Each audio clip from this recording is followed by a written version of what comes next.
بسم اللہ الرحمن الرحیم۔ السلام علیکم، میں ہوں محمد راشد۔ آج کی ویڈیو جن بزرگ ہستی کی ہے وہ بہت ہی مشہور جانے جاتے ہیں۔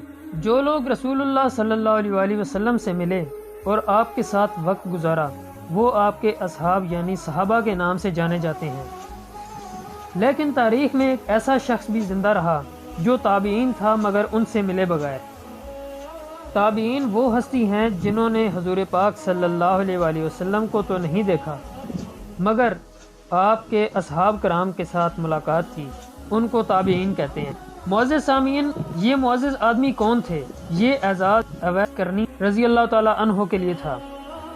وہ ایک کرن کے گاؤں 594 عیسوی میں پیدا ہوئے اور یمن کے ایک ضلع کے مراد قبیلے سے تعلق رکھتے تھے۔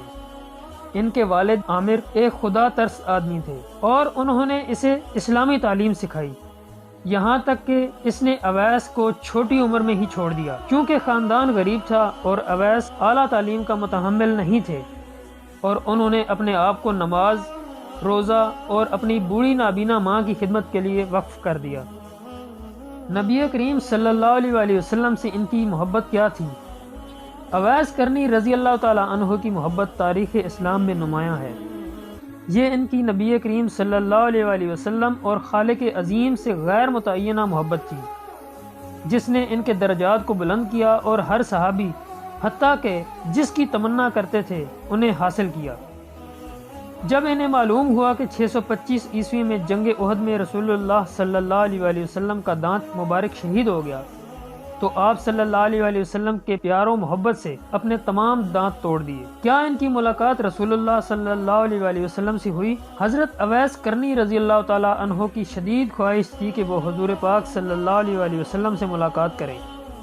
جب انہیں معلوم ہوا کہ رسول خدا صلی اللہ علیہ وآلہ وسلم مدینہ منورہ کی طرف ہجرت کر گئے ہیں تو انہوں نے ان سے ملنے کا ارادہ کیا، لیکن ان کی نابینا ماں کو اکیلا نہیں چھوڑا جا سکتا تھا، اس لیے انہوں نے اپنی خواہش کو ترک کر دیا۔ آپ صلی اللہ علیہ وآلہ وسلم نے اپنے اصحاب کرام سے فرمایا کہ اویس کرنی رضی اللہ تعالیٰ عنہ آپ سے نہیں ملیں گے اور نہ حضرت ابو بکر صدیق سے ان کی ملاقات ہوگی، لیکن حضرت عمر رضی اللہ تعالیٰ عنہ اور حضرت علی رضی اللہ تعالیٰ عنہ اس نیک آدمی سے ملیں گے، اور پوچھا ان کو اس کی تفصیلات بتانے کے بعد ان کا پیغام پہنچانا۔ اس کے پورے جسم پر گھنے بال ہیں اور اس کے دائیں ہاتھ کی ہتھیلی پر سفید نشان ہے۔ یہ نشان لیوکوڈرما نہیں ہے بلکہ ایک درم کے سائز کا ایک دھبا ہے جو کسی بیماری نے چھوڑا ہے جسے اللہ تعالیٰ نے شفا بخشی ہے۔ حضرت اویس کرنی رضی اللہ تعالیٰ عنہ نے درخواست کی کہ ایک نشان وہاں چھوڑ دیا جائے تاکہ وہ دیکھ سکیں اور اللہ تعالیٰ کا شکر ادا کریں کہ انہوں نے اس خوفناک بیماری سے شفا دی۔ جب تم ان سے ملو تو میرا سلام ان تک پہنچانا اور ان سے قیامت کے دن امت کی نجات کی دعا کرنا۔ جب رسول اللہ صلی اللہ علیہ وآلہ وسلم کو ان سے کہا گیا کہ وہ اویس کرنی رضی اللہ تعالیٰ عنہ سے ان کے لیے دعا مانگیں تو وہ صحابی چونک گئے، چونکہ وہ تبع تابعی تھے اور رسول اللہ صلی اللہ علیہ وآلہ وسلم سے کبھی نہیں ملے تھے، تو ان کی نماز اس قابل کیسے ہو سکتی ہے جس کے لیے نبی کریم صلی اللہ علیہ وآلہ وسلم نے فرمایا۔ ان سے اپنی ماں کی اتنی خدمت کی ہے کہ جب بھی اللہ سے مانگنے کے لیے ہاتھ اٹھاتے ہیں تو اللہ تعالیٰ ان کے ہاتھوں کو خالی نہیں بھیجتا۔ رسول اکرم صلی اللہ علیہ وآلہ وسلم کے آخری ایام میں آپ نے اپنے اصحاب کرام حضرت عمر رضی اللہ تعالیٰ عنہ اور حضرت علی رضی اللہ تعالیٰ عنہ سے کہا کہ وہ اپنا جبہ چادر حضرت اویس کرنی کو دے دیں، اس سے امت کی مغفرت کی دعا مانگیں۔ حضرت عمر رضی اللہ تعالیٰ عنہ ہر سال حج کے لیے جاتے اور حضرت اویس کرنی رضی اللہ تعالیٰ عنہ کو تلاش کرتے۔ رسول اللہ صلی اللہ علیہ وآلہ وسلم کے 10 سال اور آپ کی خلافت کے آخری سالوں کے بعد ایک بار جب آپ عرفات کے دن حج کے لیے گئے تو آپ نے حاجیوں سے کھڑے ہونے کو کہا۔ جب سب کھڑے ہوئے تو آپ نے انہیں بیٹھنے کو کہا سوائے کوفہ کے حاجیوں کے۔ جب وہ کھڑے رہ گئے تو آپ صلی اللہ علیہ وآلہ وسلم نے قبیلہ مراد کے سوا بیٹھنے کو کہا۔ پھر آپ صلی اللہ علیہ وآلہ وسلم نے انہیں بیٹھنے کو کہا سوائے کرن والوں کے۔ جب عرفات میں صرف ایک آدمی کھڑا ہوا تو اس سے پوچھا کیا تم کرنی ہو؟ انہوں نے ہاں میں جواب دیا۔ پھر ان سے پوچھا گیا کیا تم اویس کو جانتے ہو؟ اس آدمی نے جواب دیا کہ ہاں میں اسے جانتا ہوں، وہ میرا بھانجا ہے لیکن وہ تھوڑا پاگل ہے، تم اس کے بارے میں کیوں پوچھتے ہو؟ حضرت عمر رضی اللہ تعالیٰ عنہ رونا شروع ہو گئے اور کہا کہ یہ پاگل نہیں ہے، لگتا ہے تم ہی پاگل ہو۔ پھر پوچھا وہ کہاں ہے؟ حج پر آیا ہے؟ اس کے چچا نے جواب دیا کہ وہ تو آیا ہے لیکن عرفات کی طرف اونٹ چرانے گیا ہے۔ حضرت عمر رضی اللہ تعالیٰ عنہ اور حضرت علی رضی اللہ تعالیٰ عنہ کے ساتھ عرفات کی طرف بھاگے تو دیکھا کہ ایک شخص درخت کے سائے میں نماز پڑھ رہا ہے اور اونٹ اس کے ارد گرد چل رہے ہیں۔ وہ انتظار کرتے رہے یہاں تک کہ حضرت اویس کرنی رضی اللہ تعالیٰ عنہ کو معلوم ہوا کہ کچھ لوگ ان کا انتظار کر رہے ہیں۔ جب وہ فارغ ہوئے تو حضرت عمر رضی اللہ تعالیٰ عنہ نے پوچھا کہ تم کون ہو؟ اس نے جواب دیا کہ میں مزدور ہوں۔ پھر آپ نے پوچھا کہ تمہارا نام کیا ہے؟ اس نے جواب دیا کہ عبداللہ، یعنی اللہ کا بندہ۔ پھر آپ نے ان سے پوچھا ہم سب اللہ کے بندے ہیں، میں آپ سے وہ نام پوچھ رہا ہوں جس سے آپ کی والدہ آپ کو پکارتی تھی۔ اویس کرنی نے انہیں نہ پہچانا اور کہا کہ تم مجھ سے پوچھنے والے کون ہو؟ پھر علی رضی اللہ تعالیٰ عنہ نے فرمایا کہ یہ امیر المومنین عمر بن خطاب ہیں اور میں علی ابن ابی طالب ہوں۔ پھر اویس کرنی نے چونک کر انہیں سلام کیا اور کہا کہ میں معذرت خواہ ہوں، میں نے آپ کو نہیں پہچانا۔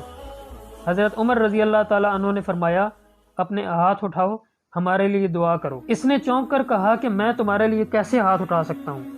میری کیا اہمیت ہے کہ میں آپ کے لیے دعا کروں؟ حضرت عمر نے فرمایا ہاں، ہمیں رسول اللہ صلی اللہ علیہ وسلم نے حکم دیا تھا کہ اگر آپ اویس رضی اللہ تعالیٰ عنہ کو دیکھیں تو ان سے دعا منگوائیں، جب وہ دعا کے لیے ہاتھ اٹھاتے ہیں تو جواب دیا جاتا ہے۔ جب حضرت عمر اور حضرت علی رضی اللہ تعالیٰ عنہ نے حضور پاک صلی اللہ علیہ وسلم کا لباس دیا تو حضرت اویس رضی اللہ تعالیٰ عنہ آپ کا جبہ مبارک چہرے پر مسح کیا اور رونے لگے۔ انہوں نے اسے ٹھیک سے نہیں پہنا لیکن اسے اپنے سر پر رکھا اور اللہ سے امت کی مسلمہ کی مغفرت کی دعا کی۔ آواز آئی کہ امت کے ایک حصے کو معاف کر دیا گیا ہے۔ انہوں نے پھر امت مسلمہ کو معاف کرنے کا کہا۔